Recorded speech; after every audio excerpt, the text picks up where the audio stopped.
tengok pasang dah buka laptop. Dalam Malaysia dia jadi motivasi selama dengan Tuan kan selama dah buat fotografisi tu kan dia bagi. Lepas tu kawan cakap ini pada Ini yang gue ingat. Kita sudah tengok guna produk ini. Pilih tu masukkan ke iklan yang ada level memang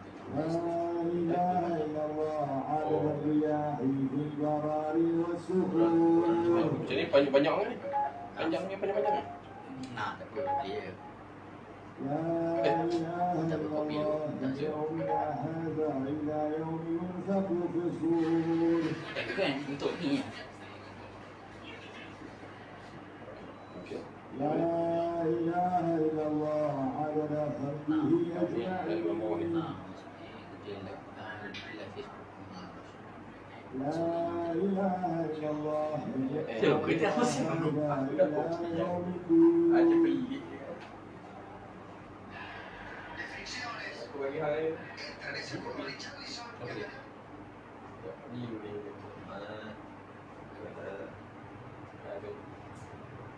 Mungkin sebagian besar daripada kita merasakan daging adalah satu makanan yang mudah untuk kita dapati dan mungkin murah untuk kita dapati di tempat kita.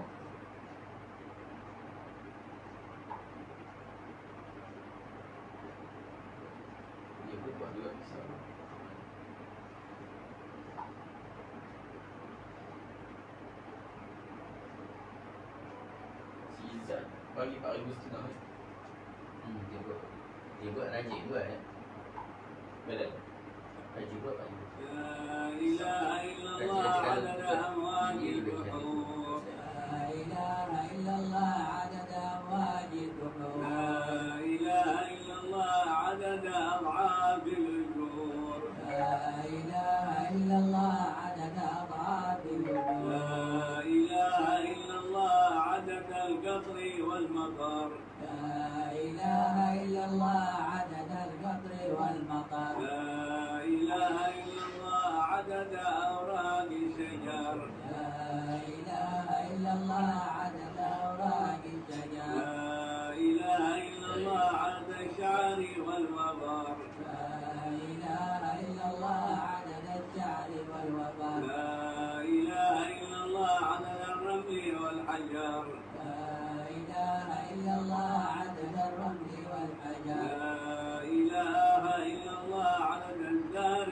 والثمر لا إله إلا الله عدد الزهر والثمر لا إله إلا الله عدد أنفاس البشر لا إله إلا الله عدد أنفاس البشر لا إله إلا الله عدد لمح العيون لا إله إلا الله عدد لمح العيون لا إله إلا الله عدد ما كان وما يكون لا إله إلا الله عدد ما كان وما يكون لا إله إلا الله تعالى عما يشركون لا إله إلا الله تعالى عما يشركون لا إله إلا الله خير مما يجمعون لا إله إلا الله خير مما يجمعون لا إله إلا الله بالليل إذا عسعس لا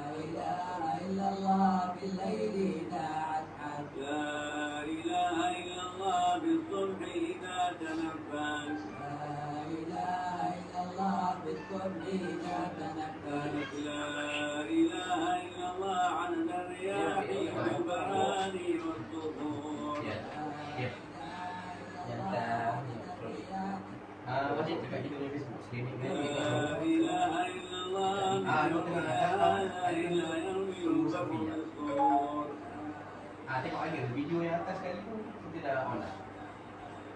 Okay. لا إله إلا الله عدد خلقه أجمعين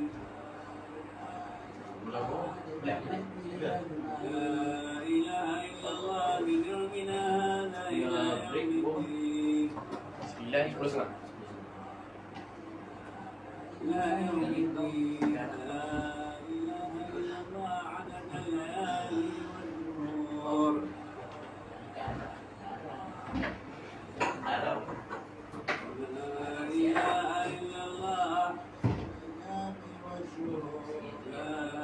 Dia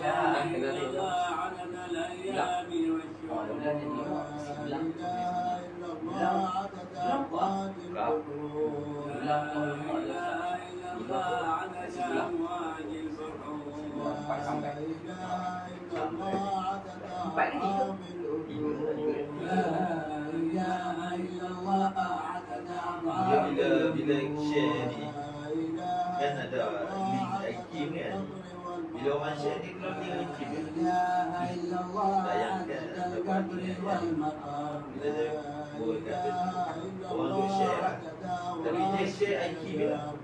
Dia bila ada link tu, ada link tu dah dia punya, dia kena buang dia punya sharing tu, dia tak copy. Sebab tu kadang orang dia screenshot ataupun buang, tak boleh share, tak boleh ada link tu tak boleh, dia tak boleh buang. Link tu yang screenshot, link tu tak boleh kita share, link tu close. لا إله إلا الله عدد الزهر والثمر لا إله إلا الله عدد أنفاس البشر لا إله إلا الله. Yang Google Meet tu share kat mana? Sini je. Tak, maksudnya kalau orang nak attach. Ada masuk ke? Ada sekali dalam boleh bagi. Nak blast kat mana? Macam mana? Tak, dia berapa orang boleh masuk dalam? Meet kali Meet sudah. sebab ini berbayar. Tak ada tahu. Angkat di Google. Tak ada Google. Oh, ada kawan tu dia nak. Tapi patut Kalau share kat Facebook sesuai ke? boleh. Boleh. Dia mana je habis. Dan Apa dia? dan untuk Korban. backup ni mana? Oh, tengah ni. Bayar, ada bayar. Tu dia ada bayar. Ada bayar tak ada orang nak subsidi ke? Kalau ada orang subsidi yang nak beli. Berapa tu untuk beli? Memanglah ada orang subsidi. Macam Ada tahu banyak. bagus kan buat kaedah subsidi. Jadi tak? Jadi Oh itu semua. Tahu. Oh. Semua idea hak tu. Oh. Ha?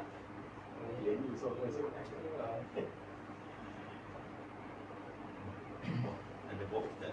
No, saya nak. Bismillahirrahmanirrahim. Assalamualaikum warahmatullahi wabarakatuh. InsyaAllah sebentar lagi kita akan mulakan sesi daurah khas korban bersama-sama dengan Maulana Lutfi Muharram dengan perbahasan kitab Ibadah Korban, Hukum dan Cara. Kita akan bahaskan kitab ini. Saya harap yang dah beli daripada minggu lepas dah dapat masing-masing kitabnya. Saya share link dia. InsyaAllah. Banyak pada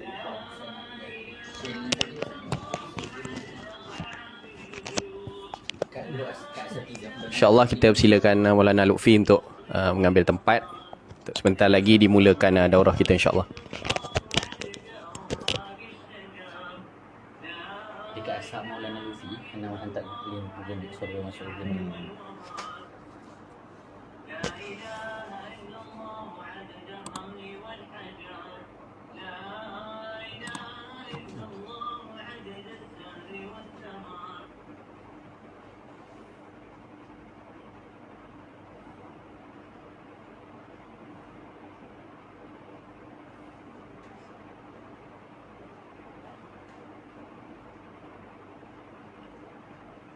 So, tadi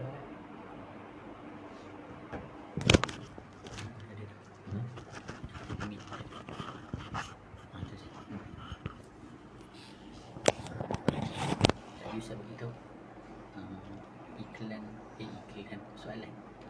soalan kita kumpul sampai sesi 4 semua sesi jadi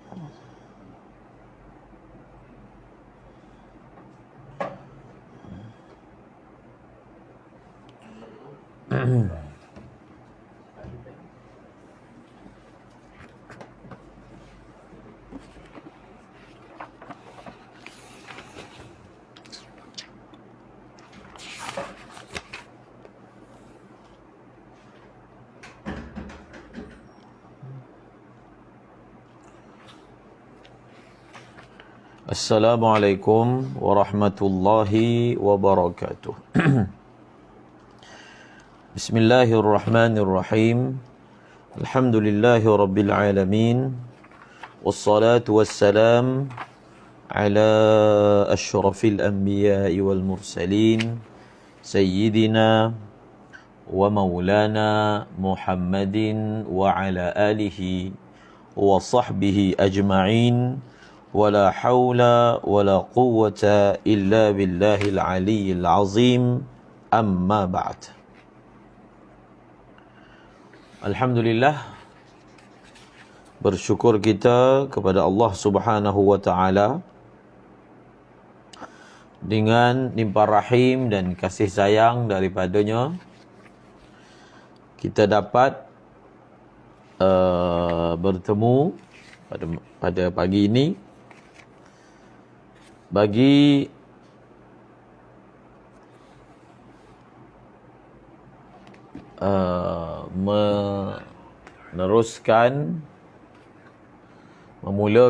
memulakan pengajian kita daripada kitab ibadah korban,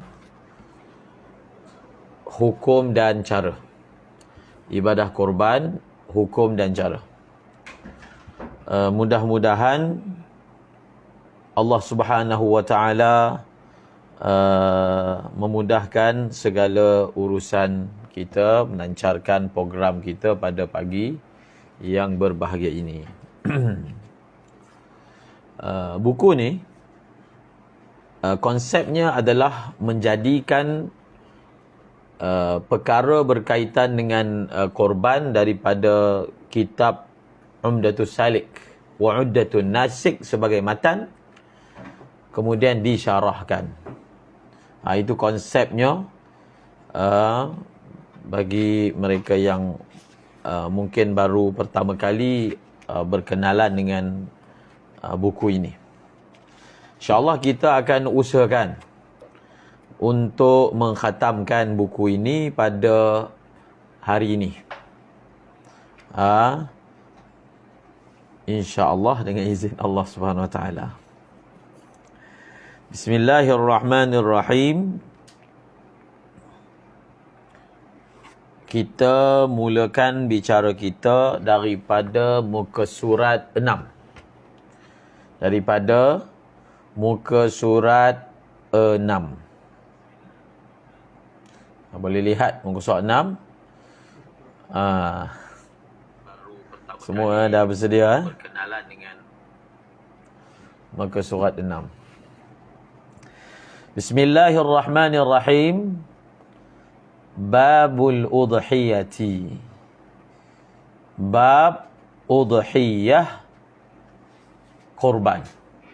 Bab udhiyah iaitu bab korban. Pengertian. Al-udhiyah pada bahasa ialah ismun lima yudhha bihi ayyuzbahu ayyama Idil Adha. Udhiyah ni apa? Adalah nama bagi binatang yang disembelih dengannya, iaitu pada hari raya Idil Adha. Bila sebut udhiyah, orang Melayu panggil korban, binatang korban. Orang Arab panggil udhiyah. Dia merujuk kepada nama binatang yang disembelih dengannya, iaitu pada hari raya Aidil Adha.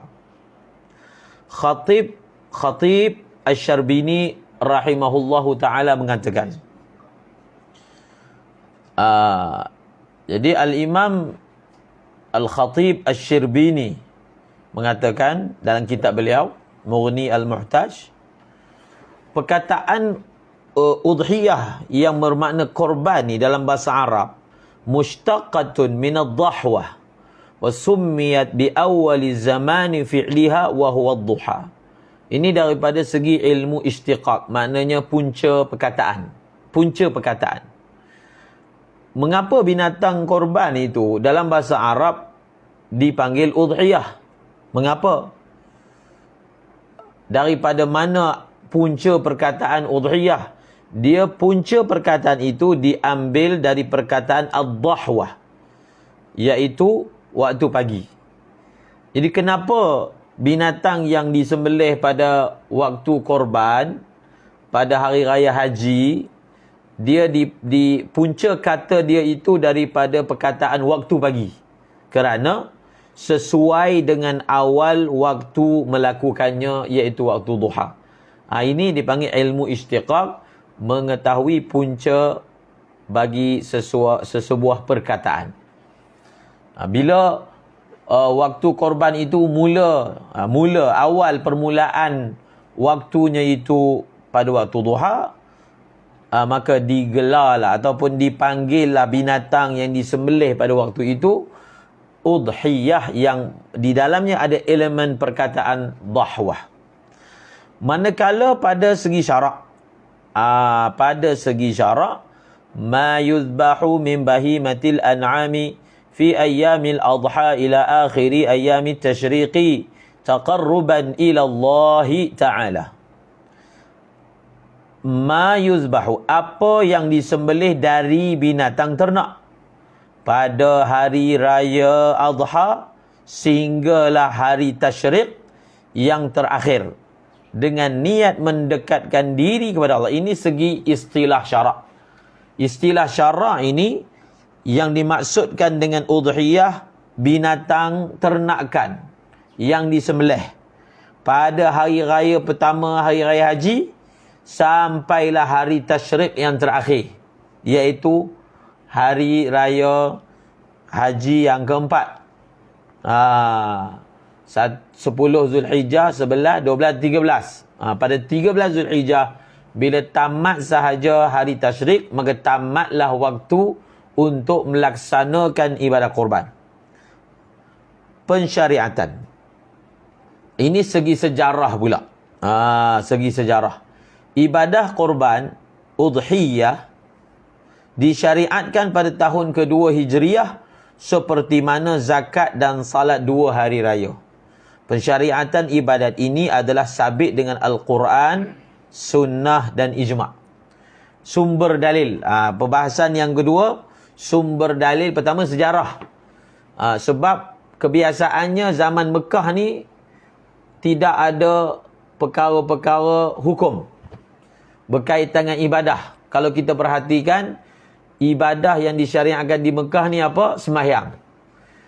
Lain daripada tu, puasa di Madinah tahun 2 Hijrah, zakat fitrah di Madinah, zakat biasa pun di Madinah, haji tahun ke-6 Hijrah.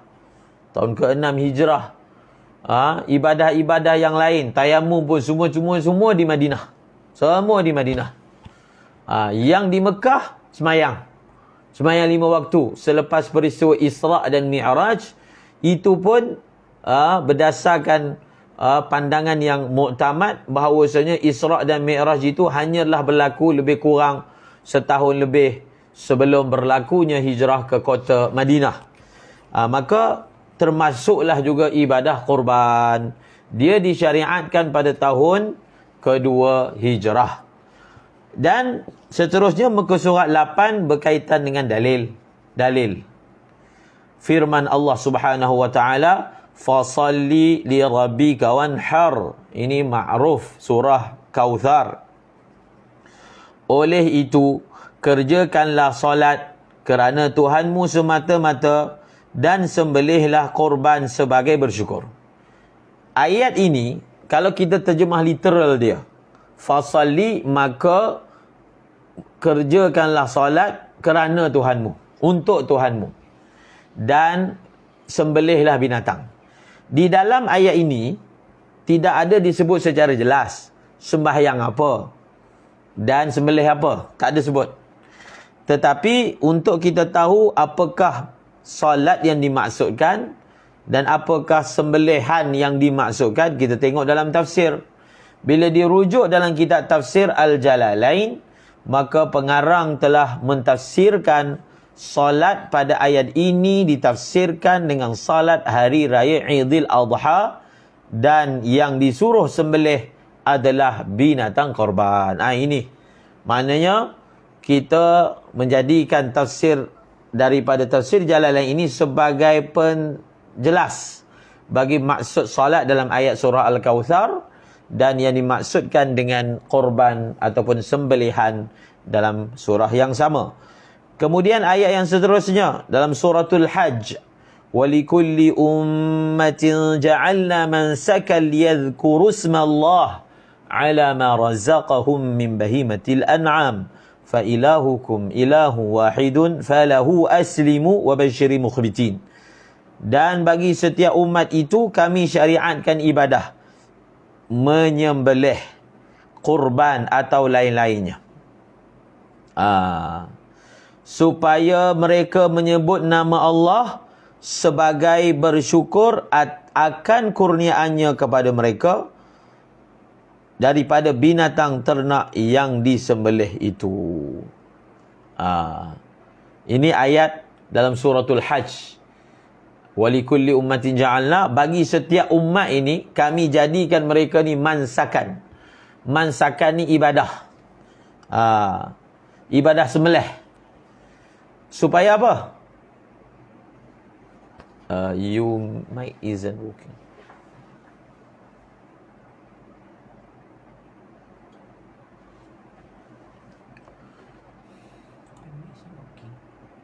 Dismiss.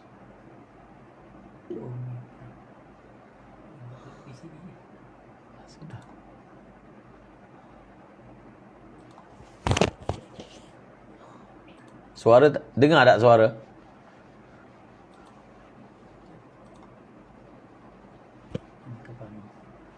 Mi. Okey tak? Ada tak suara? Mi. Mi. Ni ada tak? Tak dengar suara. Suara tak dengar? Mi.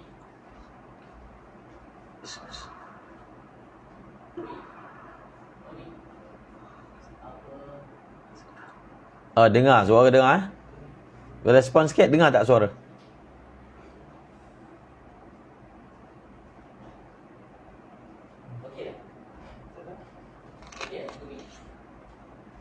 Suara dengar tak suara? Okey, dengar. Dengar. Google Meet tak pasti. Facebook dengar. Google Meet.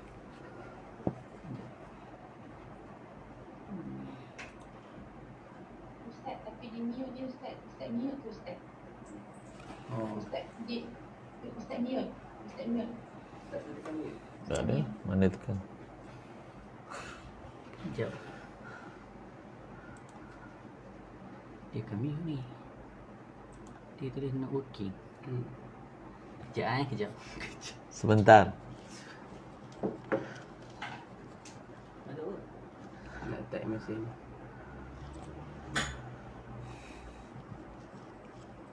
Maka dalam Ya, pasti tak dengar. bagi setiap daripada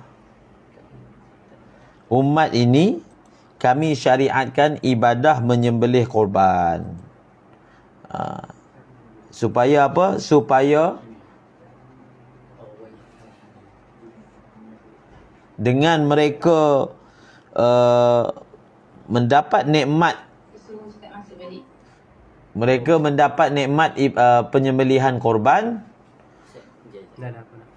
maka mereka dapat menyebut nama Allah sebagai bersyukur atas kurniaannya kepada mereka. Kemudian muka surah 9, dalil hadis dari Ummul Mukminin Aisyah radhiyallahu anha bahawa Rasulullah sallallahu alaihi wasallam bersabda, "Ma 'amila adamiyyun min 'amalin yawman nahri ahabba ila Allah min ihraqid dam.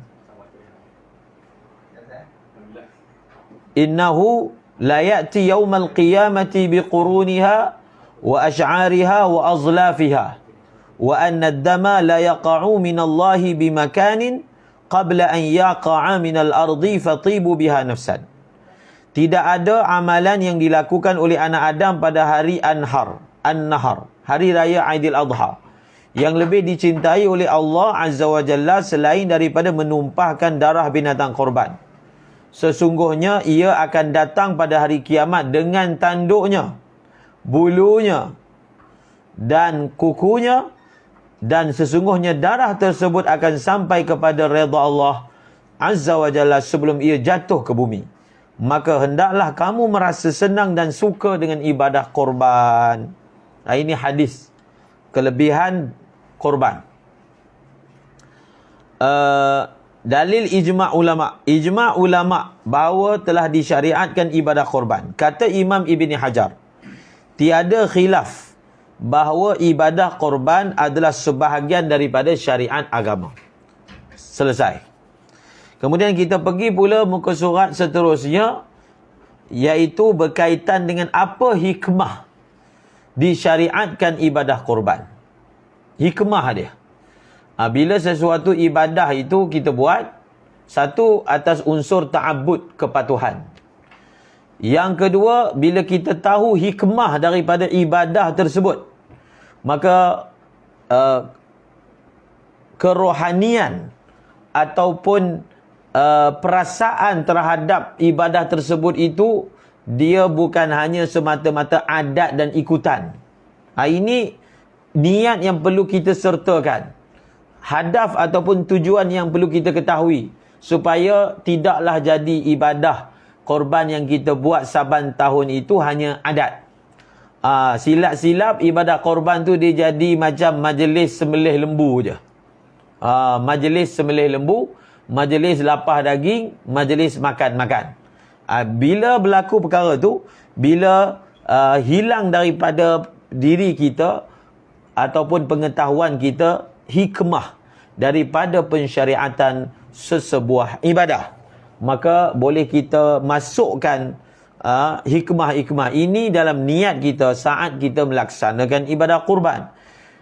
Cuba kita tengok. Pertama, menghidupkan sunnah dan syiar agama. Ibadah korban merupakan sunnah Nabi Ibrahim AS yang kemudiannya disyariatkan pula kepada Nabi Muhammad. Okey, yang pertama apa? Dia merupakan millata abikum Ibrahim.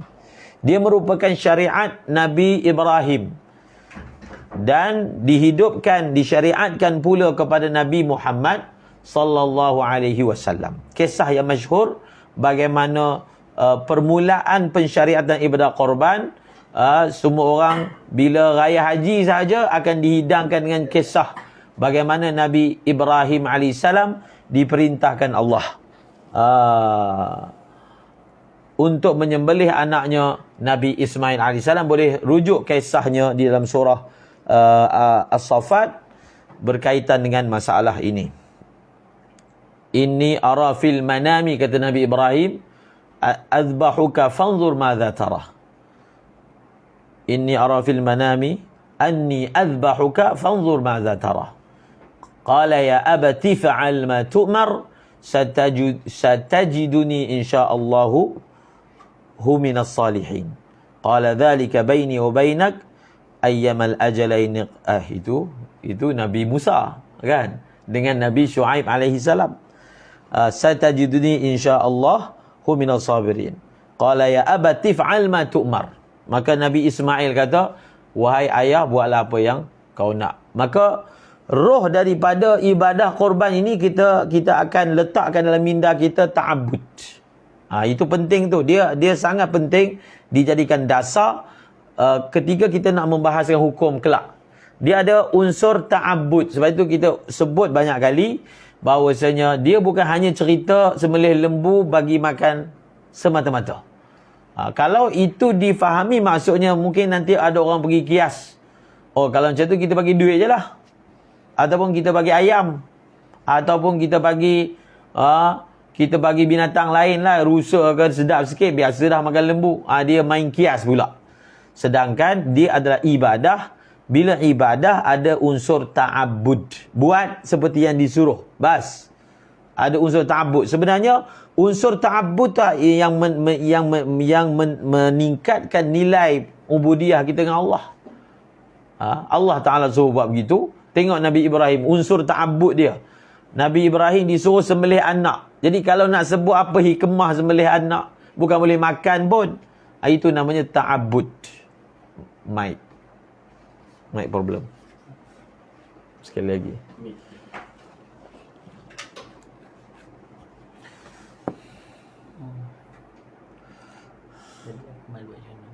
Dia keluar balik.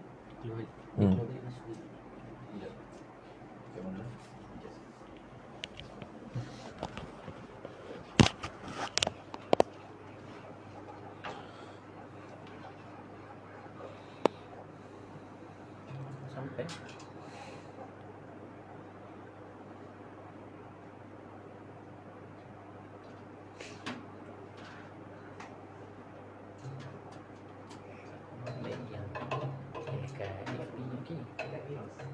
Oh, itu ya. Kalau tidak dulu tadi.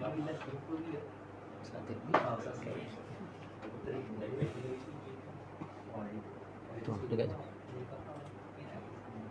Cuba hang masuk balik. Tadi dia perbuat masuk balik juga.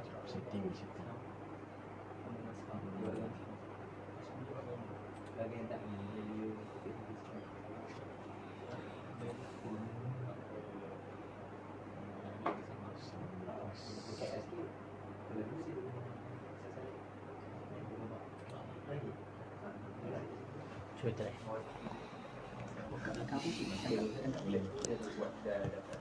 Kita sambung kembali. Macam mana suara dalam Google Meet? Okey, masya-Allah. Yang kedua, masalah teknikal. Dia COVID menyerang ni. Masalah teknikal. Okey. Seterusnya nombor 2, mendidik jiwa supaya bertakwa dan ikhlas. Dalam mendekatkan diri kepada Allah. Kerana hanya orang yang benar-benar ikhlas yang akan dapat melakukan ibadah ini dengan sebenarnya. Yang ketiga, ini ikhlas ini mungkin merujuk kepada la yanalallaha luhumuha wala dima'uha walakin yanaluhu taqwa minkum. Yang ketiga, korban juga merupakan suatu amalan yang boleh menghapuskan dosa dan mencapai keridhaan Allah. Kita mengetahui apakah fadilat ibadah korban ini menghapuskan dosa kita. Syumulul maghfirah. Sebab itu disunatkan bagi mereka yang akan melakukan korban supaya tidak memotong kuku dan membuang bulu mula daripada 1 hari bulan Zulhijjah hari ini, malam tadilah sebenarnya,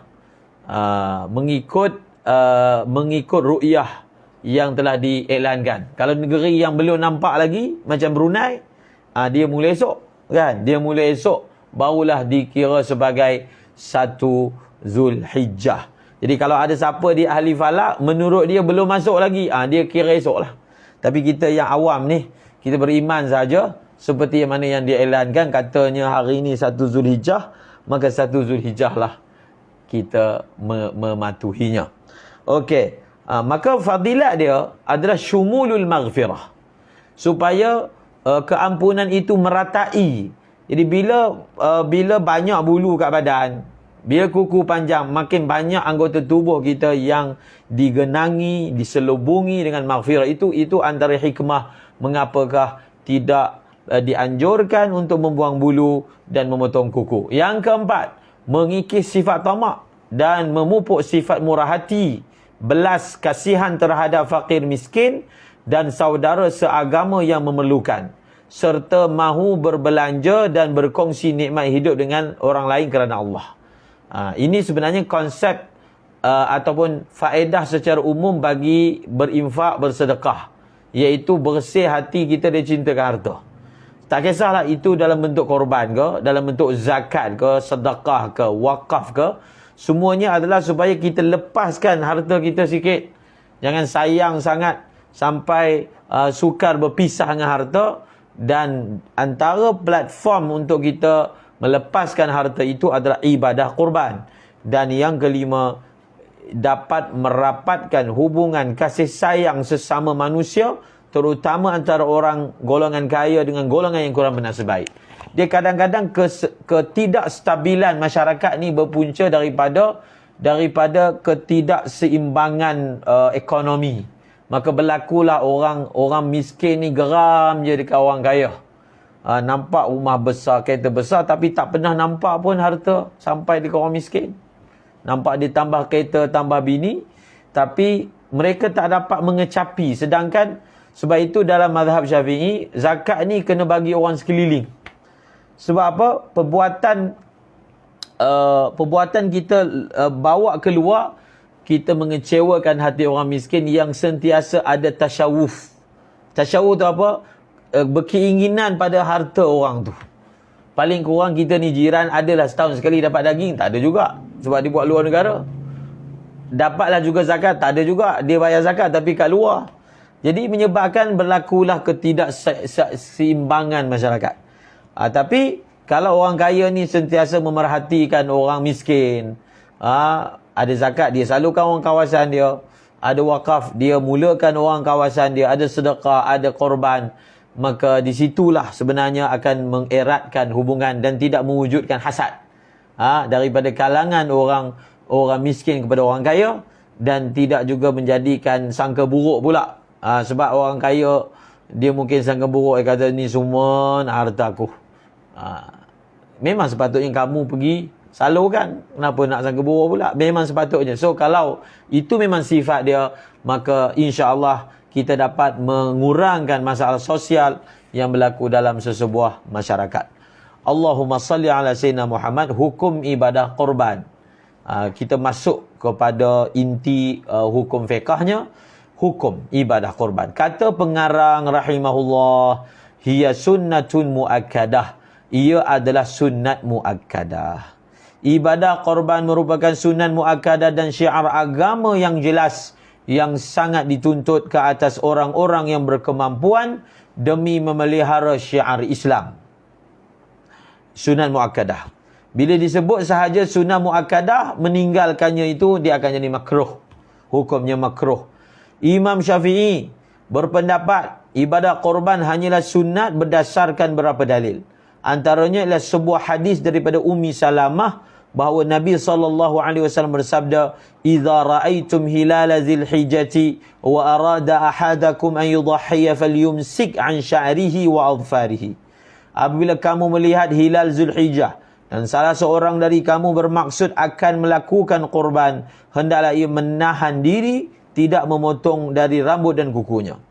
Jadi macam mana Imam Syafi'i istimbat daripada hadis ni bahawasanya ibadah korban itu sunat. Dia ada kaedah dalam usul fiqh, al-aslu fil amri al-wujub. Aslul amri lil wujub kan. Tetapi kalau ada sebarang sarif, ada qarinah yang menunjukkan bahawasanya perintah dalam sesebuah nas dia bukanlah wajib, maka kita akan pergi kepada hukum seterusnya. Dia kata apa? Kaedah dia apa? Al-amru lil wujub ma lam ya'ti sarif. Sesuatu perintah itu hukumnya adalah wajib selagi mana tidak ada sarif ataupun qarinah yang palingkan daripada makna wajib kepada makna sunat. Antara qarinah adalah apabila sesuatu perintah dikaitkan dengan kehendak. Contohnya, sesiapa yang nak buat ibadah korban, bila sesuatu ibadah tu dikaitkan dengan kehendak, masyiah, iradah, maka ia menunjukkan ibadah tu bukan wajib. Kalau sesuatu ibadah tu wajib, dia tak ada ayat siapa nak. Tak, memang nak ke tak nak ke kena buat. Itu kaedahnya. Contohlah, saya bagi contoh. Dalam mazhab Zahiri, kahwin ni wajib. Dalam seumur hidup mesti kahwin walaupun sekali. Kalau tak, berdosa. Sebab Allah Ta'ala berfirman, "Fankihu ma taba lakum minan nisa." Fankihu ni fi'il amar. Wajib kamu kahwin. Ini Zahiri yang berbeza dengan jumhur ulama yang mengatakan bukan wajib. Maka jumhur telah berhujah mengatakan walaupun dalam ayat ini menggunakan sirah amar, tetapi maknanya bukan wajib. Kerana perintah ini disusuli dengan ma taba lakum, dengan wanita yang kamu nak, kamu suka. Jadi sesuatu perintah yang dikaitkan dengan suka dan tak suka menunjukkan benda itu bukan wajib. Benda itu bukan wajib. Fankihu ma taba lakum, yang kamu nak. 1 ke 2 ke 3 ke 4 ke, kamu nak lah. Kalau benda tu wajib, dia tak ada bagi pilihan. Dia tak ada kaitkan dengan nak. Dia tak ada kaitkan dengan senang hati. Itu cara berhujahnya Imam Syafi'i. Sehingga maknanya kita berbeza dengan mazhab lain. Mazhab lain. Seperti misalnya mazhab Imam Malik dan warna biru tu. Imam Malik kata wajib. Imam Abu Hanifah kata wajib bagi penduduk yang bermukim di negeri yang kaya. Imam Baihaqi dan selainnya telah meriwayatkan dengan sanad yang hasan bahawa Abu Bakar Siddiq dan Umar Khattab pernah tidak melakukan ibadah kurban kerana bimbang orang ramai menganggap ianya wajib. Berdasarkan hadis ini dalam Kifayatul Akhyar, ibadah kurban itu adalah sunat kerana ia dikaitkan dengan kemahuan untuk melakukannya. Sekiranya wajib sudah pasti bukan begitu lafaznya. Jadi mereka yang belajar, kita belajar ni satu dalil. Bila contohnya dalam soalan kan, kalau di madrasah dipraktikkan begitulah. Apakah dalil bagi masalah ni? Kita bawa ayat Quran. Contoh, kita bawa ayat Quran, fasalli li rabbika wanhar, ataupun kita bawa hadis. Maka sebenarnya pelajar ni dia belum jawab lagi soalan. Bila bawa dalil, kena bawa bersama dengan dalil wajah istidlal. Bukan bawa ayat Quran je, bukan bawa hadis je. Daripada jalan mana tu kamu dapat istinbatkan benda ni sunat misalnya? Wajah istidlal tu kena bawa, barulah sempurna istidlal. Semata-mata bawa ayat Quran itu belum lagi membawa dalil. Itu belum lagi beristidlal. Kena bawa pula wajah istidlal. Dan wajah istidlal dalam konteks ayat ini sebutkan tadi itulah. Bila sesuatu itu yang macam dalam Kifayatul Akhyar. Bila sesuatu perintah dikaitkan dengan kehendak, maka benda itu sunat. Mazhab Hanafi wajib. Sebab itu tak heranlah kalau kita herankan tempat kita, masjid ni 25 ekor, Masjid Seri Petaling. Ada masjid berapa? Ada si fulanah tu buat sampai 80 ekor misalnya. Benda ni kalau kita pergi negara mazhab Hanafi, setiap rumah buat korban. Dia sembelih depan rumah aja. Tak ada tambak kat masjid semua, tak ada. Depan rumah. Kalau kita pergi di Darul Ulum Zakaria di South Africa kan, orang sana bermazhab Hanafi, madrasah sahaja ni buat korban kambing berapa ekor? 2000 ekor. 2000 ekor. Makan tak habis. Untuk madrasah saja. Jadi kambing tu makan setahun. Kambing korban makan setahun. Kambing lepas disembelih dibelah 4, buah dalam kurung, makan setahun. 2000 ekor. Itu baru satu tempat kan. Kalau dekat India sampai daging korban tanam. Tak ada siapa makan. Tanam. Begitu banyak sekali. Kita dah ke arah banyak lah. Tetapi oleh kerana dalam mazhab Syafi'i hukumnya sunat muakkadah, maka ada orang buat, ada orang yang tidak melaksanakannya. Okey. Tetapi ketika kita nak menjelaskan kepada orang, kita kena jelaskan secara amanah lah. Oleh kerana masyarakat kita ni bermazhab Syafi'i, kita kena bagi itu sunat.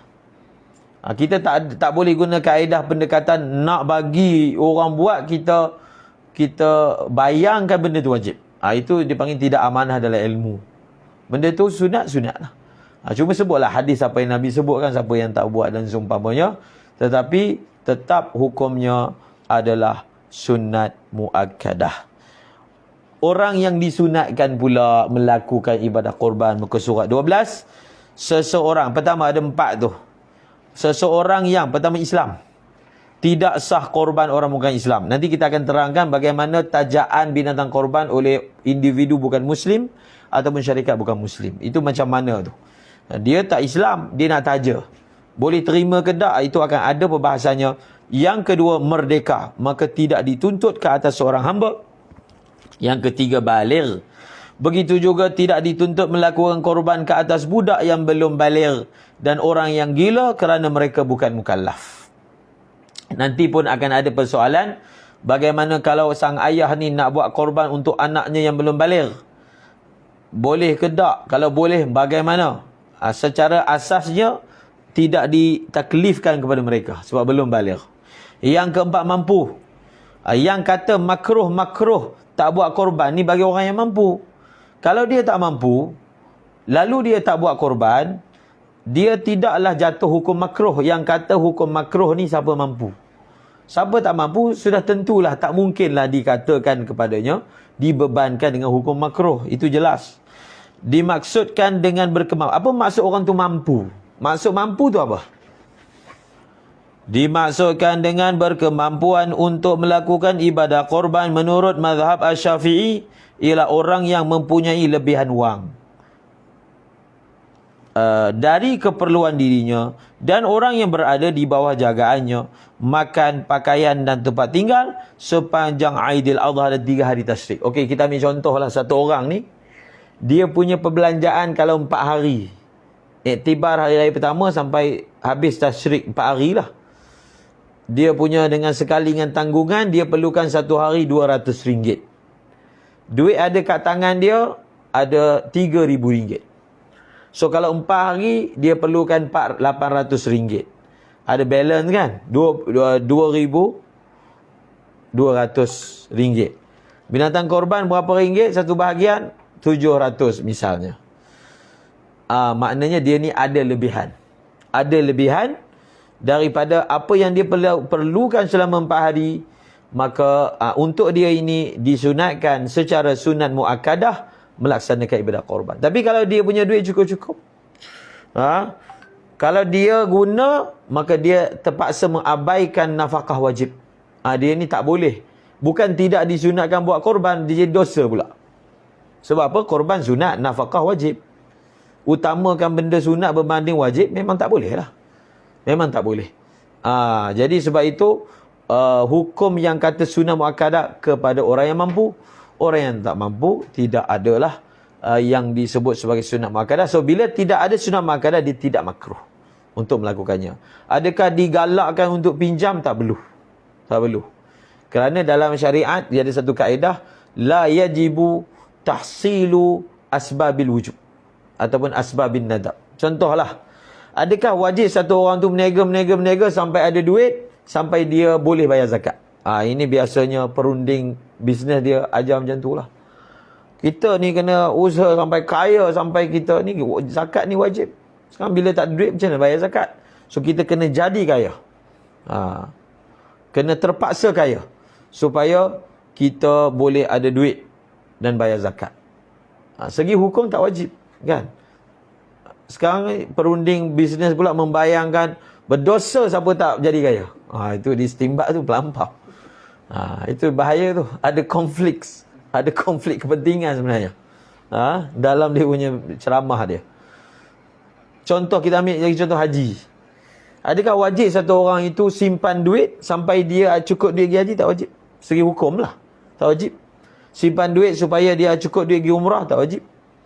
Bila ada duit, maka dia pergi. Bila tak ada duit, tak pergi. Sebab apa ulama kata? Menambah duit ni benda fitrah manusia, tak perlu suruh. Benda manusia suka, kan? So dia tak perlu nak ada hukum. Bila orang tu dia bekerja-kerja sampai duit dia cukup, maka dia wajib pergi haji. Cukup umrah kali pertama, wajib pergi umrah. Begitu hukum dia, sama juga dengan korban. Kita nak galakkan orang. Kita kena galakkan atas laras benda tu sunat lah. Contohnya buat kutu ke, ada macam-macam lah inisiatif, kan? Buat tabungan ke, buat kutu ke, tapi difahami dengan betul, iaitu dia adalah sunat, bukanlah wajib. Sebab kadang-kadang orang jadi takut sebab ustaz tu cara dia ceramah tu nampak benda tu dosa tak korban ni. Maka itu tak betul. Penjelasan itu tidak tepat. Okey? Samalah saya bagi contoh yang lain. Contohnya akikah. Akikah ni dia antara hadis yang masyhur, kan? Setiap anak itu tergadai dengan akikahnya. Imam Ahmad pula tafsirkan maksud tergadai dengan akikahnya, satu orang ayah tu dia tak akan dapat doa anak tu kalau dia tak kekahkan dengan anak dia. Yang akan dituntut seperti ini adalah orang yang semasa dalam tempoh nifas. Dia mampu untuk buat kekah, tapi dia tak buat. Ada orang dulu-dulu dia memang mana ada duit nak beli kambing. Dia ada duit sikit, anak dah besar. Maka kita tak boleh bayangkan pada dia, kamu ni semua ni tak buat kekah masa anak kecil ni. korban dia punya doa anak ni tak dapat. Sedangkan tak. Sebab ayah tu dikira tidak bersalah. Kerana pada ketika waktu yang dituntut dia tak mampu. Selepas itu tuntutan dia tak keras. Khususnya bila anak dah baligh. Bila anak dah baligh, akikah tu kepada anak. Kepada anak. Dan tidak ada kaitan dengan murtahinun bi'aqiqatihi bagi orang yang tidak mampu. Yang dimaksudkan adalah bagi orang yang mampu, dia perlu melaksanakannya. Tapi itu pun untuk ayah itu selagi anak itu belum baligh. Okey. Tambahan masalah satu. Tidak boleh berkorban. Ni masalah buat korban untuk orang lain. Ada orang tanya, dia nak buat korban untuk ayah dia kira macam surprise lah. Ayahnya tak tahu. Tahu-tahu je daging sampai kat rumah. Macam tu nak surprise kan. Tapi penamanya ayah. Boleh tak? Tengok ni. Tidak boleh berkorban untuk orang yang lain yang masih hidup tanpa izinnya. Kerana korban. Ini sebabnya. Kena tahu, korban ni kita ulang banyak kali. Dia bukan majlis potong lembu. Bukan majlis bagi daging. Dia ibadah. Ibadah ni ada niat. Tak kena gaya, dia jadi makan lembu je. Dia tak jadi ibadah. Jadi, kalau kita nak buat pada orang lain, dia contoh mudah je. Dia bila ibadah, dia perlu niat. Kalau kita sembahyang tak ada niat, sah tak? Tak sah. Wuduk tak ada niat, sah tak? Tak sah. Sama juga korban. Kalau tak ada niat, tak sah. Kalau kita nak buat pada orang lain, kena ada niat daripada orang tu. Kalau kita tak bagi tahu kat dia, sebelah. Sedangkan tuan punya lembu bukan dia, bukan kita, dia. Atas nama dia lah kita kata.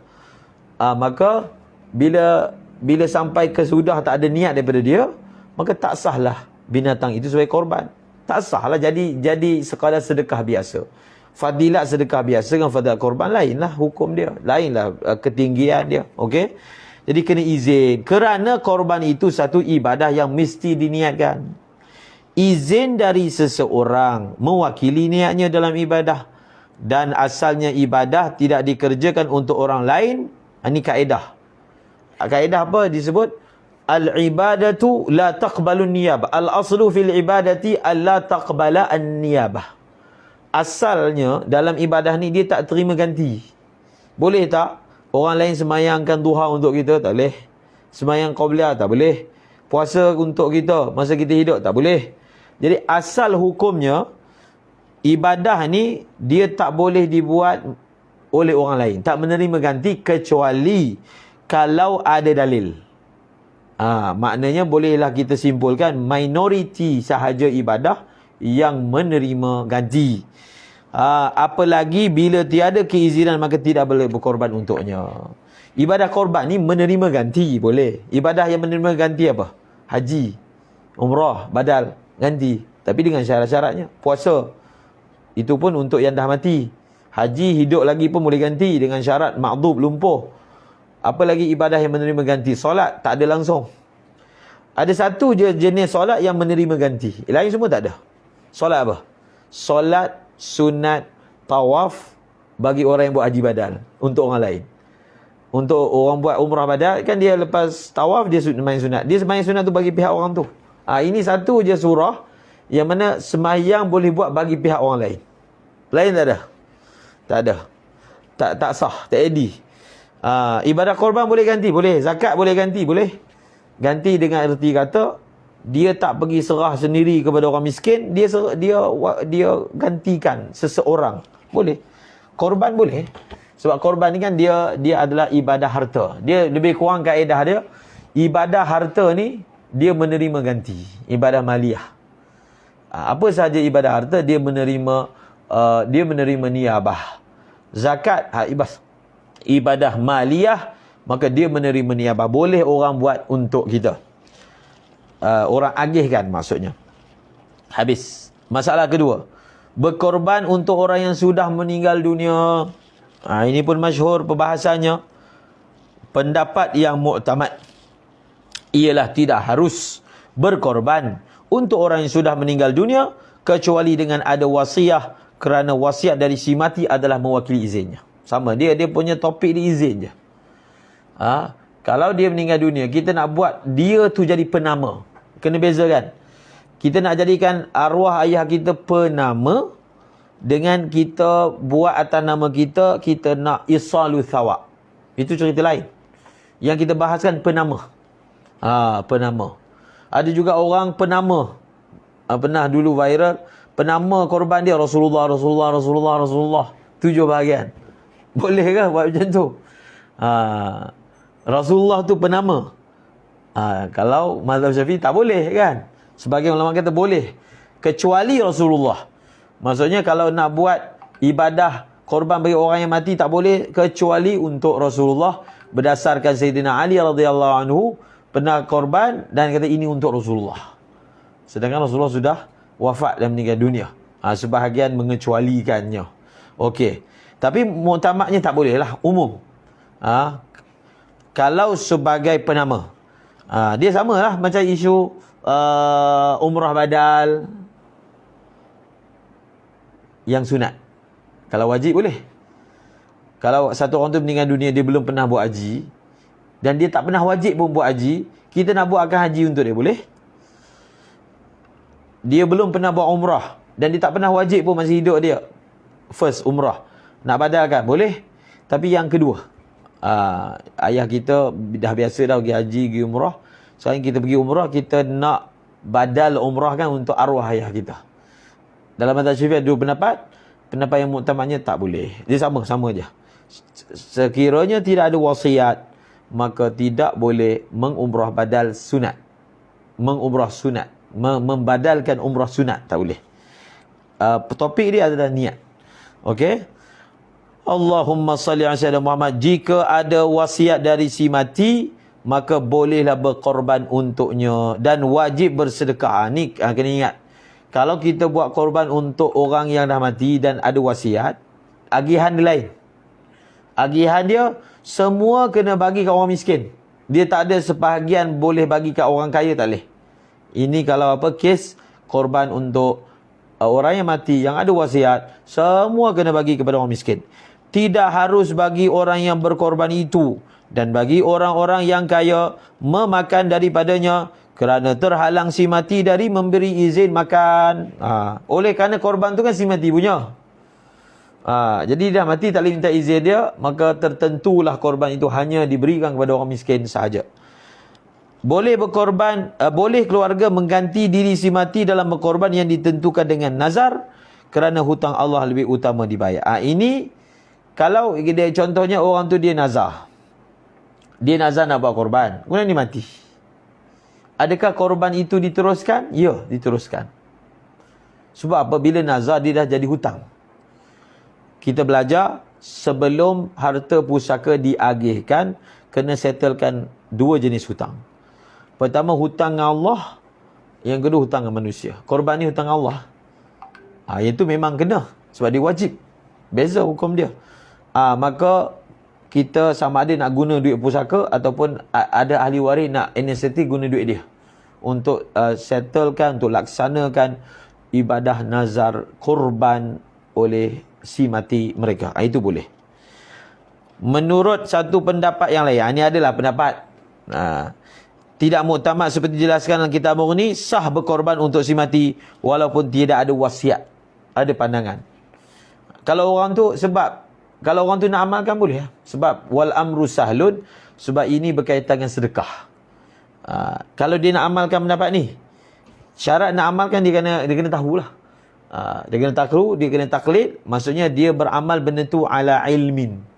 Bukan dia buat dulu, dia pun tak tahu, boleh tak? Boleh lah. Entahlah, ini kan Allah Ta'ala terima je. Kemudian baru dia tahu. Tak boleh. Sebab dia buat tu dalam keadaan jahil. Yang ni dia tahu. Dia kena tahu dulu. Itu sebab tujuannya orang kata taklid dulu. Semalam pun ada pelajar tanya, kita ajar bab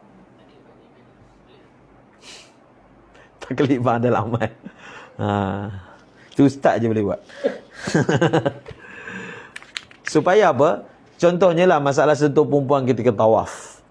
Dia memang tak tahulah cerita mazhab-mazhab lain ni. Contohlah. Tapi dia kata, tak apalah, lantaklah, ini bukan senang, susah nak elakkan. Dia lepas sentuh perempuan, dia teruskan juga. Jadi kita akan hukum tawaf dia tak sah. Sebab menurut etikad dia memang batal. Kan? Dan diteruskan juga. Sebab dalam persoalan mazhab, kita akan hukum menurut i'tiqad dia. Sebab itu, dia perlu taklid dulu. Mazhab Hanafi misalnya. Supaya semasa berlaku persentuhan, dia menurut i'tiqad dia yang ditaklidkan itu tak batal. Kalau tak, dia jadi orang yang mana hujum lah, di istilah dia hujum ni, dia langgar je syarak. Masa dia tawaf tu, dia memang rasa dia ni batal, tapi lantak lah. Bila tak ada taklid, ataupun dibuat dalam keadaan jahil kan, ala jahlin. Itu faedah dia. Dia kena tahu dulu. Tak kisahlah nak macam mana, kena tahu dulu. Selain daripada mazhab Syafi'i yang nak diamalkan, kena tahu apa syarat mazhab itu, barulah kita boleh amalkan. Kalau tak, wa kullu man bighairi ilmin ya'malu, dia jadi macam tu lah. A'maluhu mardudatun la tuqbalu, maka amalnya tidak akan diterima. Tapi cuma bila kita ni pula sebagai ahli fatwa, maksudnya sebagai asatizah, ada orang awam tanya soalan, benda yang dah lepas, dia buat tu kira tak sah lah. Contohlah dia semayang kaki tak lipat, dia dah memang semayang macam tu, tak sah lah mazhab Syafi'inya. Maka ini segi adabul mufti lah. Adabul mufti, dia tanya, maka kita boleh irsyad dia, kita boleh hukum semayang dia sah, khususnya awam yang mana la mazhabalahu, al-ami la mazhabalahu, mazhab mufti dia. Maka untuk yang lalu lah, kita hukum sah berdasarkan ada sebahagian ulama. Misalnya Imam Rafi'i sendiri, Imam Rafi'i mazhab Syafi'i kan, mengatakan semayang sujud tidak wajib berbuat demikian. Mazhab lain lagilah. Akan datang kita nasihatkan dia untuk yang lebih akmal, untuk akan datang. Tapi yang dah lalu, khususnya bila benda tu banyak, maka kita hukumkan sebagai sah. Sehingga Sayyid Sulaiman Al-Ahdal mengatakan, mana-mana amalan orang awam yang mana bertepatan dengan mana-mana mazhab, kita hukum sebagai sah. Khususnya orang kampung badui disebutlah, pedalaman. Kalau mana-mana amalan dia yang mana bertepatan dengan mana-mana mazhab, khususnya bab muamalat, kan? Khususnya bab muamalat, maka kita hukum sebagai sah. Okey, itu kaedah dalam fatwa lah. Fatwa secara individu. Tapi kalau fatwa secara umum, mufti tak boleh sebut, kan? Dia kena sebut yang standard mazhab. Tapi kalau datangnya irsyad, maka dia akan boleh memberi saranan seperti itu. Okey, wajib. Beda. Perincian hukum ibadah korban. Perincian hukum. Berikut adalah perincian hukum dalam tuntutan melakukan ibadah korban. Ada nombor 1, nombor 2, nombor 3, nombor 4. Iaitu pertama, sunat muakkadah alal kifayah. Sunat kifayah lah. Biasa kita dengar fardu kifayah. Sebenarnya di sana juga ada dipanggil sunat kifayah. Biasa kita dengar fardu ain. Sebenarnya di sana juga ada sunat ain. Di ibadah korban ni sunat kifayah. Apa maksud dia? Bagi isi rumah yang berbilang dan mereka adalah di bawah tanggungan wajib salah seorang dari mereka, maka memadai dengan salah seorang dari mereka yang mukallaf melaksanakan tuntutan sunat ibadah korban itu, walaupun tanpa izin daripada mereka yang lain. Contohnya dalam isi rumah itu ayah buat ataupun ibu buat. Kalau salah seorang yang mukallaf buat, dia menggugurkan hukum makruh daripada yang baki. Itu faedah dia. Tapi pahala siapa yang buat saja dapat. Itu yang maksud sunat kifayah. Sunat kifayah itu maksudnya sebahagian orang lain buat sudah menggugurkan talab daripada yang lain. Contohlah sunat kifayah yang lain, bila ada orang ramai ni, satu orang masuk daripada luar. Kita daripada ramai-ramai ni, salah seorang dari kita bagi salam pada dia. Assalamualaikum warahmatullahi.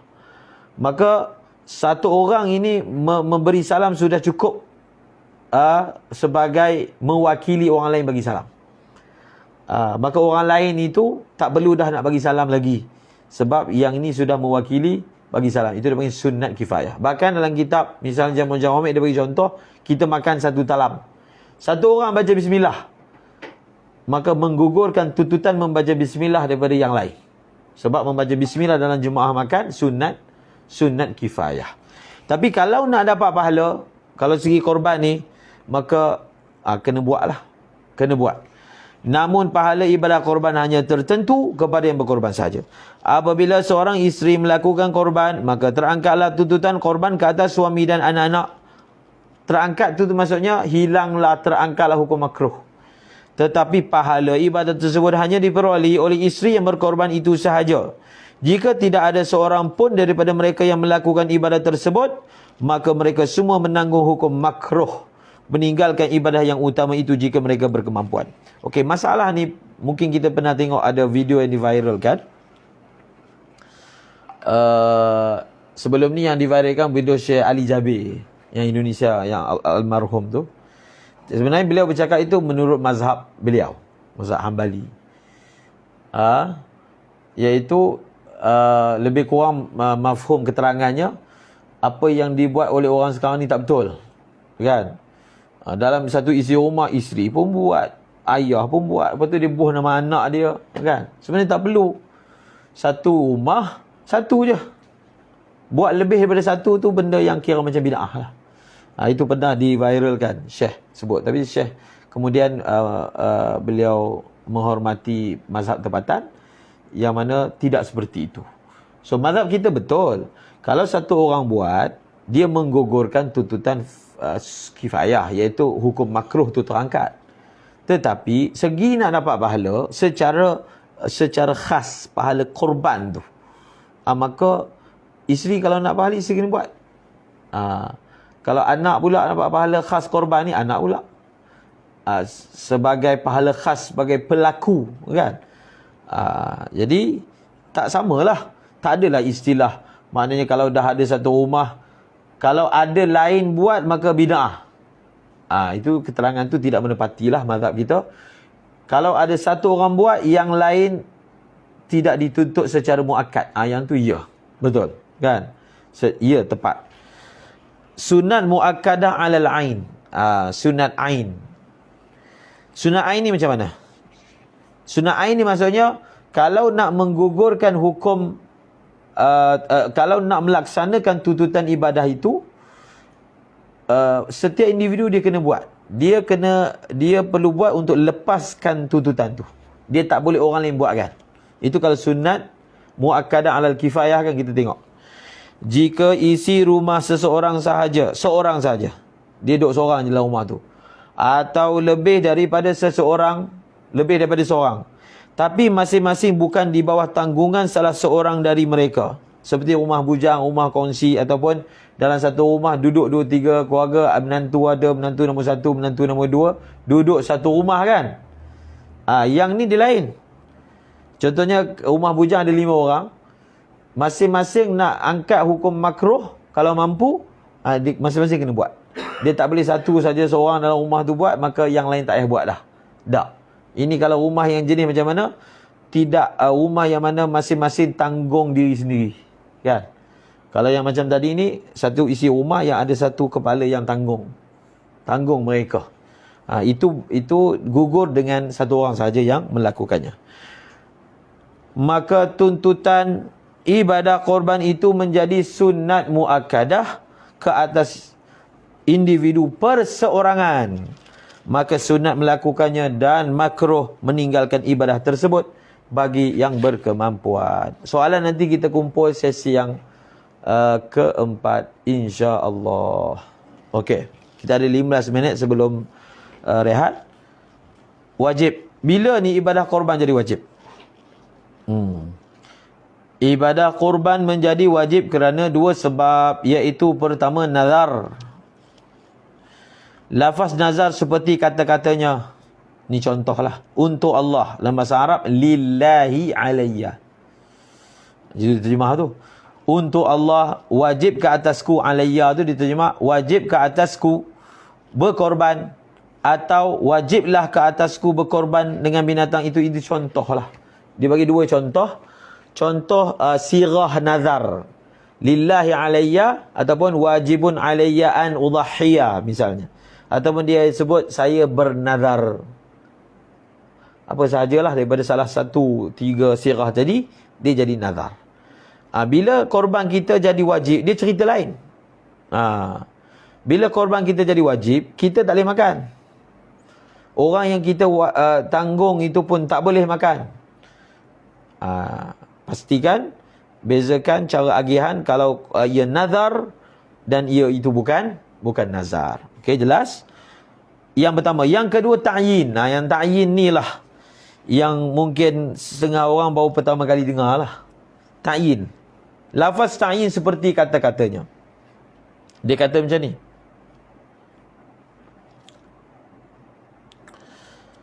Dia kata, inilah haiwan korbanku. Binatang korban dia dah sampai. Tampak kat surau. Dia kata, inilah hadhihi udhiyati. Ini binatang korban aku. Disebut tu je jadi wajib. Yang ni yang mungkin sebagai orang tak pernah dengar, tapi kalau kita belajar kitab fiqh masyhur masalah ni. Tu semua bawah tu ada rujukan dia. Syarqawi, Bughiyah, Baijuri, yang anak kitab-kitab masyhur. Ataupun dia kata apa? Aku jadikan ini kambing. Ini kambing ke kambing ini? Aku jadikan ini kambing. Ini terjemah di Arab kan? Arab kan dia ini sebut dulu. Ini kambing sebagai korban. Kambing inilah. Itu kita betulkan. Atau aku jadikan binatang ini korban. Atau ini ialah binatang korban. Lafaz yang demikian menyamai hukum nazar. Maka wajib haiwan itu dikorbankan kerana lafaz itu bermaksud menentu, mengada dan melazimkan sembelihan sebagai korban yang wajib. Ini dalil bahawasanya wajib melaksanakan nazar. ثُمَّ لْيَقْضُوا تَفَثَهُمْ وَلْيُوفُوا نُذُورَهُمْ وَلْيَطَوَّفُوا بِالْبَيْتِ الْعَتِيقِ. Maksudnya kemudian dalam mereka menghilangkan kotoran yang ada pada badan mereka, dan dalam mereka menyempurnakan nazar-nazar mereka yang baik, dan dalam mereka melakukan tawaf di sekeliling Baitullah. Ini dalil wajib tunaikan nazar. Rasulullah sallallahu alaihi wasallam bersabda, "Man nadhara yuti'a Allah falyuti'hu." Maksudnya barang siapa yang bernazar untuk melakukan ketaatan kepada Allah, maka hendaklah dia melakukan ketaatan tersebut. Okey. Kita nak bahaskan tentang masalah yang boleh dikatakan umumul balwa lah. Pengetahuan tentangnya terlalu terselindung. Iaitu masalah kalau dia kata ini binatang korbanku, maka jadi wajib. Ini aku punya korban ni.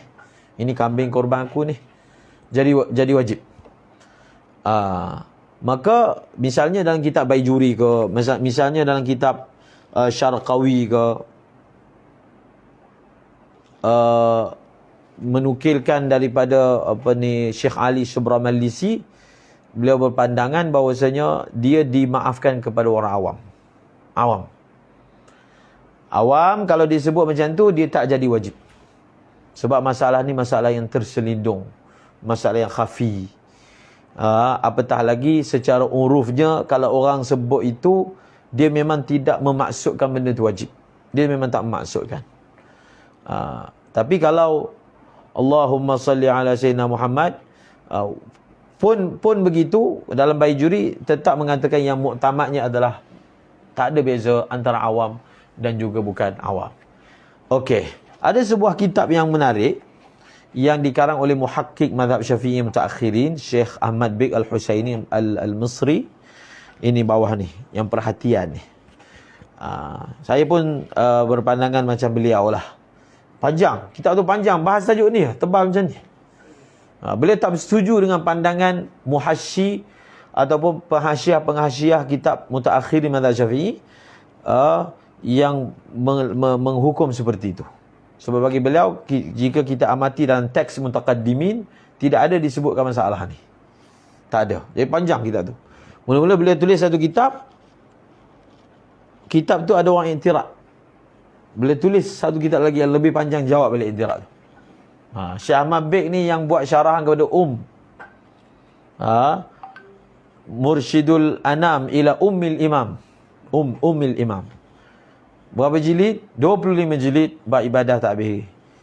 Dan tak habis pun kitab tu, dan beliau wafat. Beliau muhakkik mazhab Syafi'i. Syekh Ahmad Bik Al-Husaini. Dia ada sejarah dia dalam mukaddimah tu, bagaimana beliau mendapat taufik untuk belajar. Ada. Itu pun beliau dapat taufik belajar pun bermula dengan cerita sembelihan juga. Sembelihan.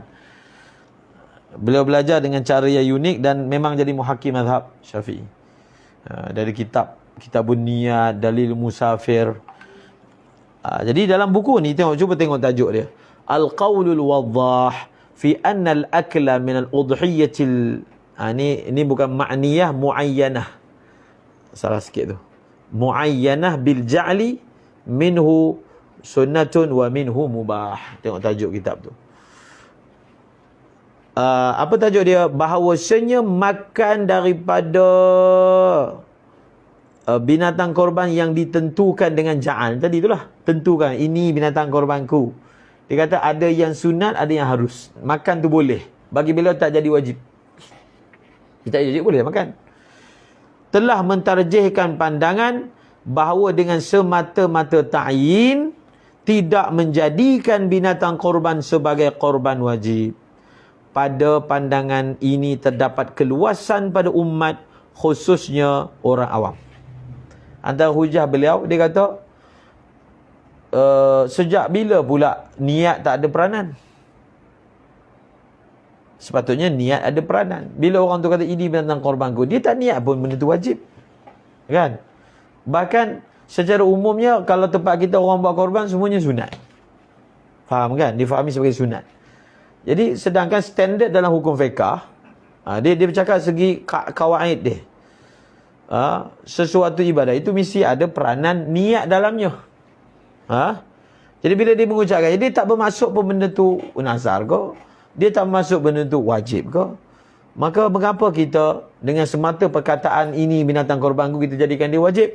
Panjang hujah dia dengan membawa teks-teks mutaqaddimin ulama Syafi'i lah. Dan kita puas hatilah dengan hujah yang beliau bawakan, insya-Allah.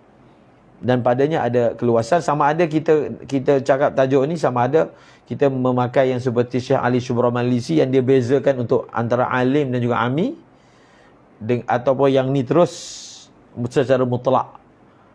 Selagi dia tak berniat wajib, bas dia adalah sunat. Okey, tak apalah. Kalaulah kita ambil yang masalah ini dengan hukum standard yang ada dalam kitab-kitab mutaakhirin.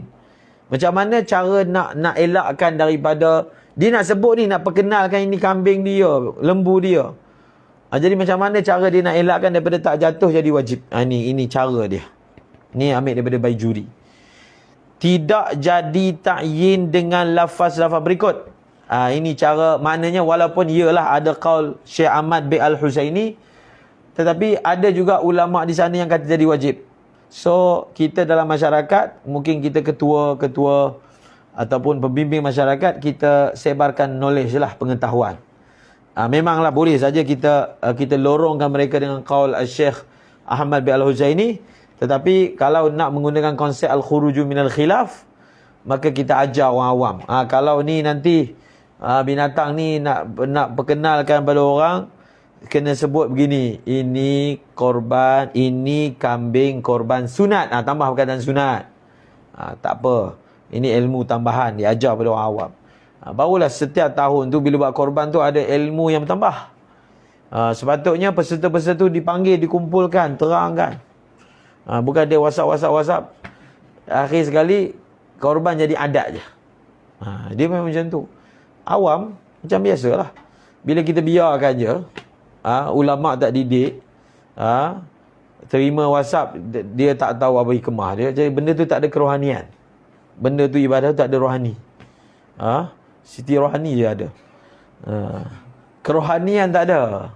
Tak ada kerohanian. Dan kalau kita dah sebut tahun depan, dia jadi lupa balik kan. Benda tu fadilat tu disebut, diulang supaya apa? Supaya dia jelas. Benda tu memang ibadah. Jadi dia nak feel taqarrub tu ada lah. Kalau tak, dia tak boleh nak feel taqarrub kepada Allah Subhanahu Wa Taala. Jadi diajarlah. Ini korban, ini kambing korban sunat. Macam saya lah, kalau orang suruh buat tahlil, saya minta cakap lu. Kalau kita boleh, kita tengok. Maksudnya ahli majlis tu dia boleh lah membuat permintaan tu, boleh. Sebab dia nak kita kan. Jadi saya akan minta, okey saya nak cakap dulu sebelum buat tahlil. Kita terangkan dulu apa maksud tahlil. Tahlil ni adalah misalnya kita terangkan, dia adalah majlis ta'awun, membantu saudara Islam yang telah meninggal dunia. Dia adalah majlis zikir. Dan kenapa majlis ni? Yang datang ni dia niat supaya dia dapat bantu saudara dia di alam barzakh. Dengan niat macam tu, nanti insya-Allah dia meninggal pun ada orang terbuka hati nak baca Fatihah untuk dia, kan? Bila disebut siap lagi majlis, barulah ada kesegaran tu, tajdid, in'ash. Kalau tak, lama-lama dia jadi majlis makan je lah. Majlis makan. Kejahilan akan menguasai masyarakat kalau tidak sentiasa diingatkan. Walaupun dah sebut dah dulu, sebut lagi. Benda kena sebut banyak kali. Supaya sebelum majlis sebut dulu supaya rasa tu ada. Barulah dia buat la ilaha illallah tu, dia ada. Sebut tu, ni betul ni untuk ayah ni. That's all call je. Kan? So, kamu tak tahu. Ni untuk makan je. Rugilah. Dia tak ada rohani. Majlis tu tak ada rohani. Sedangkan majlis zikir sepatutnya majlis yang ada rohani. Korban ini untuk kambing ini untuk korban insya-Allah, tambah perkataan insya-Allah. Okey, itu cara pelepas dia. Atau kami ataupun disebut ni kambing ni aku nak sembelih nanti raya haji. Pun boleh tak? Saya akan sembelih ini pada hari raya haji. Pun perkataan ini tidak menjadikan dia wajib atas pendapat yang masyhur. Begitu juga tidak jadi hukum nazar dengan semata-mata membeli binatang untuk korban. Dia beli binatang, niat dia masa beli tu memang untuk korban, niat lah. Adakah dengan dia beli beserta niat tadi akan jadi nazar? Tak jadi. Nazar, bila kita nak sebut sikit masalah nazar. Nazar ini dia adalah qurbah, kan? Dia adalah satu bentuk ibadah qauliyah. Qaul. Seperti mana rukun qauli. Kalau kita baca Fatihah, dia celah hati, jadi tak Fatihah tu? Tak jadi, kan?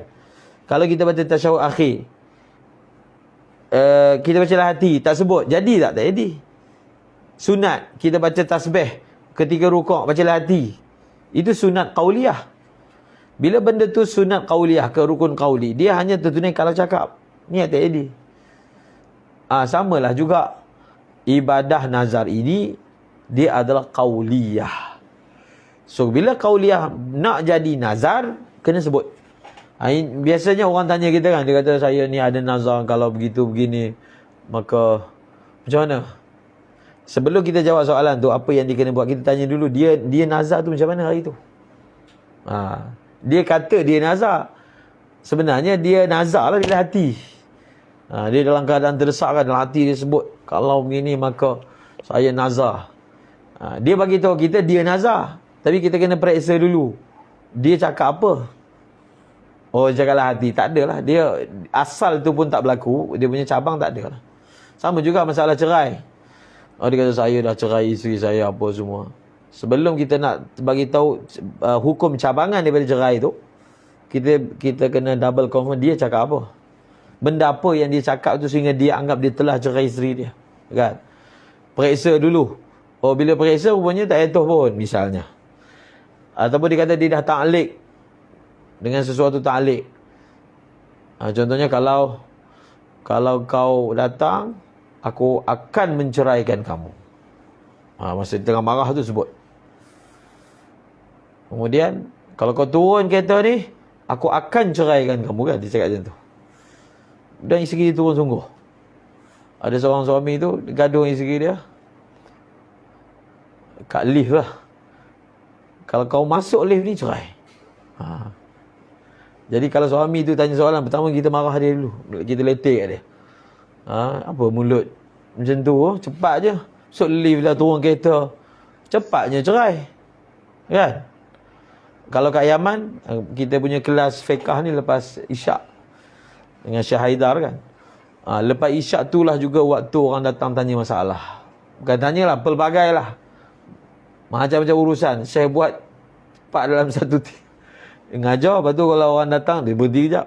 Kadang-kadang tengah-tengah belajar, orang datang nak kahwin. Orang Arab, dia kahwin tu pakai t-shirt je. Sebab dia majlis tu lepas bulan. Jadi masa akad tak ada apa-apa lah. Datang 2 orang.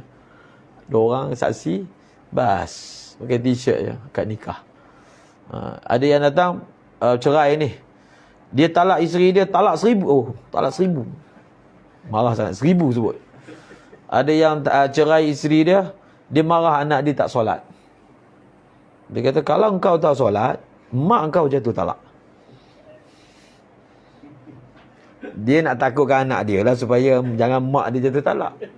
Tengok, mak dia tak ada kena-mengena dalam topik ni.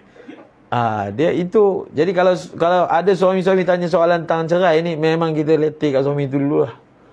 Apa benda ni kan? Takkan benda macam tu dah mudahnya. Kena letih dulu kat dia. Biar dia rasa bersalah. Kalau tak nanti dia buat lagi.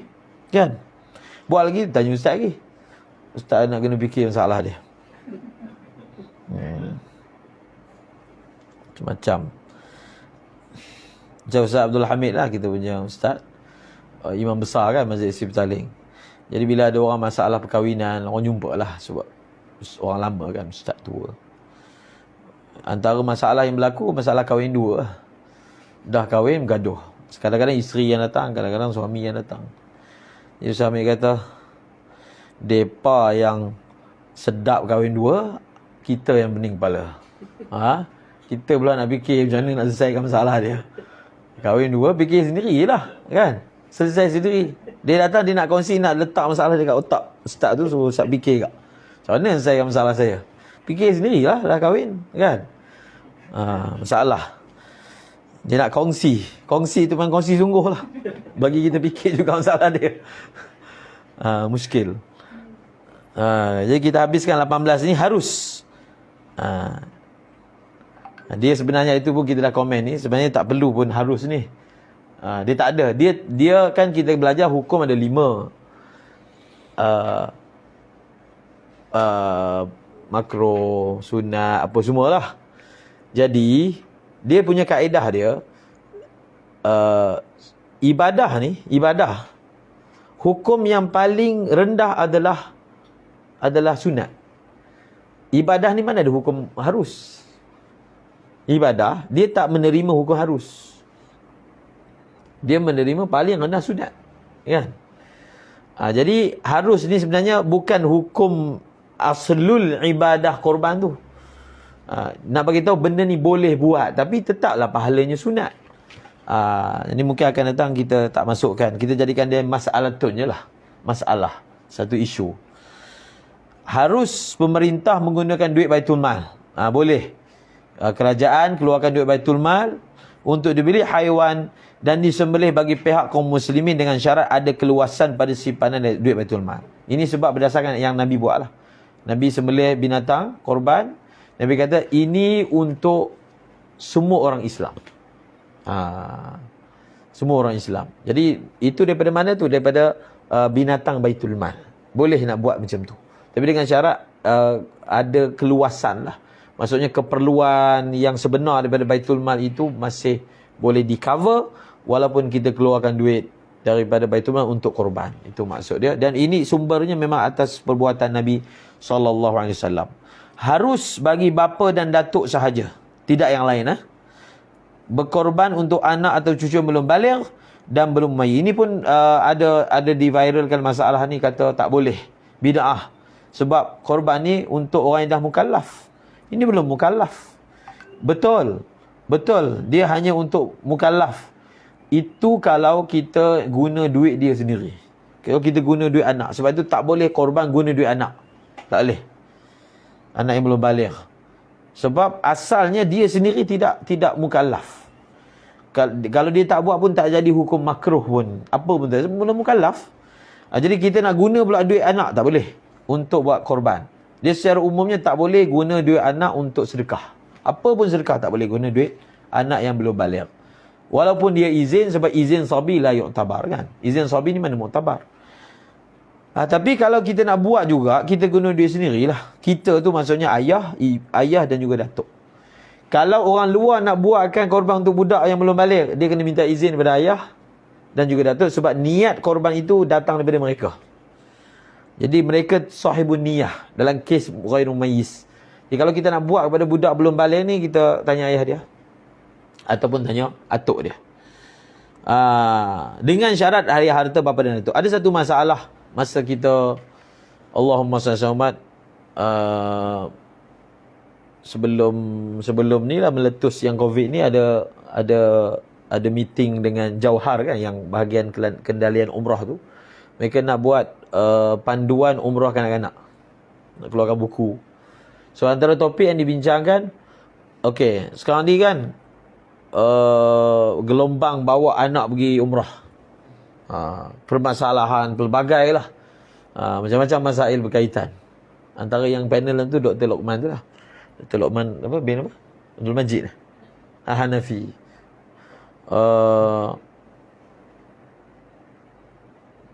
Jadi boleh tak guna duit tabung anak tu untuk bawa dia pergi umrah? Situ maka saya kata tak boleh kan. Walaupun anak tu dia teruja lagi bekah, tak apa guna duit kakak, tak boleh. Dia punya izin tu semua tak muktabar sebab dia belum mumayyiz. Ghairu mumayyiz izin tak muktabar kan. Dan benda itu benda sunat. Benda sunat. Untuk dia masih sunat kan, umrah. Maka kembali kepada kaedah tadi, kita tak boleh tasarruf ayah ni pada duit anak ni maslahat je. Jadi bawa pergi umrah bukan maslahat yang rajih, benda sunat sebab tak gugur pun apa-apa kewajipan dia. Kalau nak bawa juga pakai duit sang ayah. Tak boleh guna duit anak tersebut. Dan benda itu pun masa belajar minhaj baru ni disebut begitu. Sebarang tambahan nafkah yang berlaku disebabkan bawa anak tu pergi umrah, hendaklah datang daripada duit wali. Ialah tambahan nafkah. Tambahan nafkah apa? Tempat tinggal. Kalau dia pergi umrah tak ada bayar kos tempat tinggal, tambahan nafkah. Perjalanan, tambahan nafkah. Makan mungkin jadi mahal sikit, contoh, tambahan nafkah. Itu semua adalah bukan daripada duit suami, tapi duit anak tersebut, duit daripada wali tersebut. Kaedah tu konsisten. Tak boleh guna duit anak untuk buat benda sunat. Tak boleh. Itu luar daripada maslahat.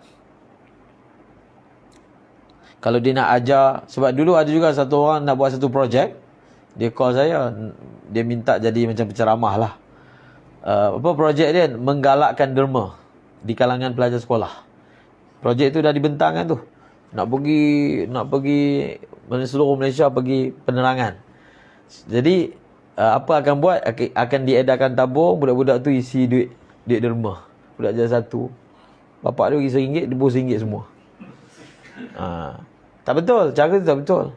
Derma di kalangan guru lah, bukan budak-budak. Budak-budak dia tak boleh tasarruf duit dia, kan? Budak-budak dia fikir dia tak ni, orang tu nanti dia bagi semua sekali. Dah balik lapar tak ada duit, kan? Tak boleh. Cara tu betul, bukan cara, niat tu okey, tapi caranya bukan macam tu. Dia nak memupuk daripada kecil lah. Budak macam buat tabung harapan tu lah contohnya. Ada budak sekolah bagi duit dia. Tak boleh. Budak-budak tak boleh sendiri kan. Kalau buka bank, boleh ke budak tu pergi buka bank sendiri? Mana boleh. Kena datang bapak kan. Nak pula derma budak tu dibenarkan buat sendiri. Sebab budak dia tak dapat berfikir dengan baik dalam dia punya pemberian dia. Okey, haram. Sebab syarat, dia kan dalam kitab fiqh kata, syarat tabarruk ni, dia mesti ada ahliyah. Ahliyatut tasarruf. Syarat hibah misalnya. Jadi, korban ni tabarruk. Budak-budak tak ada ahliyah tasarruf. Kan? Dia mahjur alaih. Haram.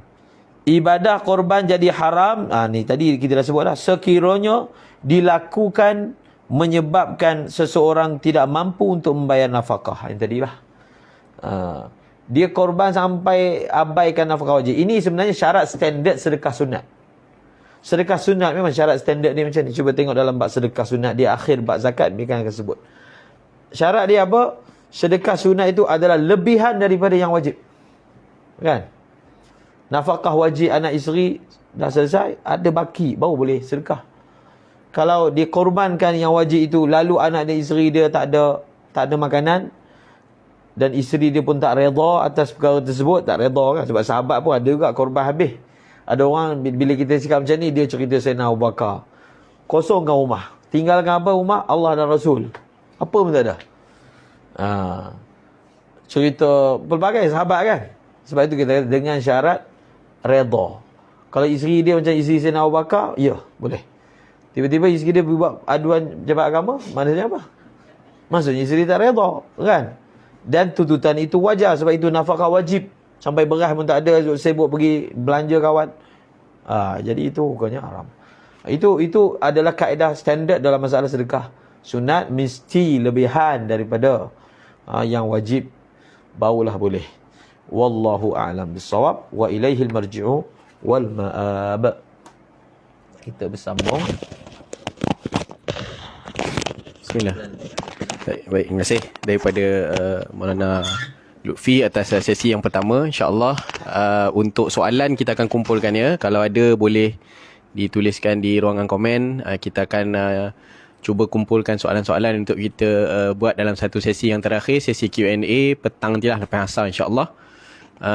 Dan kita akan berhenti rehat sekejap. Kita jumpa balik dalam setengah jam lah. Pukul 11 insyaAllah. Okay, terima kasih semua. Nanti boleh nantikanlah link di Facebook Kobat Center insyaAllah.